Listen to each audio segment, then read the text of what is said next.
दोस्तों, ये वीडियो मैं भारतीय जेल में बंद उन कैदियों के बारे में बनाना चाहा है जो कैदी अंडर ट्रायल चल रहे हैं, जिन पर मुकदमा तो है लेकिन अभी तक उनकी सज़ा का कोई फैसला नहीं हुआ है और 5 साल और उससे अधिक का समय जेलों में व्यतीत कर चुके हैं।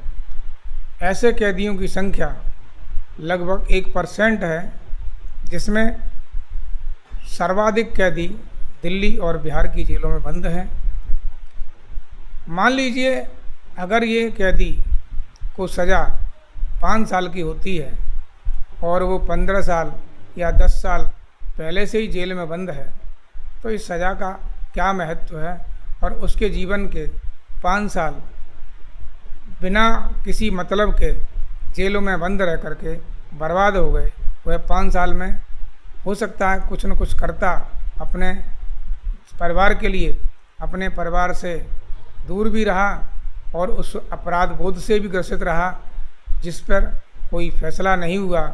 और बहुत से कैदी तो ऐसे हैं जो बाद में निर्दोष छूटते हैं, हालांकि उनको कंपनसेशन दिया जाता है लेकिन वो इतना कम है कि कंपनसेशन उसकी लाइफ को, उसके आत्मसम्मान को, उसकी भरपाई कतई पूरा नहीं कर सकता है। इसलिए मेरा विचार तो ये है कि ऐसे कैदियों को जमानत पर रिहा कर देना चाहिए, क्योंकि इसमें फालतू में सरकार को खर्च करना पड़ता है। हालांकि मुझे मालूम है कि उन कैदियों से जेलों में काम कराया जाता है, लेकिन फिर भी ये बर्डन बिना मतलब में क्यों रखा जाए। उस कैदी को नज़रबंद भी किया जा सकता है जिससे वो अपने परिवार के साथ रहे। अगर वो दोबारा से क्राइम करता है तो फिर उसे बंद कर देना चाहिए, लेकिन इस तरह से जेलों में बंद रखना ट्रायल के तौर पर ये तो सरासर गलत है और अमानवीय भी प्रतीत होता है।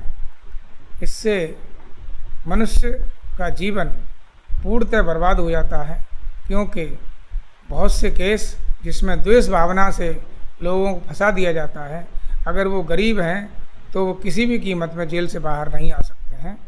इसमें नियमों में कुछ सुधार की आवश्यकता है। अगर सरकार या समाज के लोग इस पर कुछ आवाज़ उठाएं तो शायद सुधार होने की संभावना बढ़ सकती है। धन्यवाद।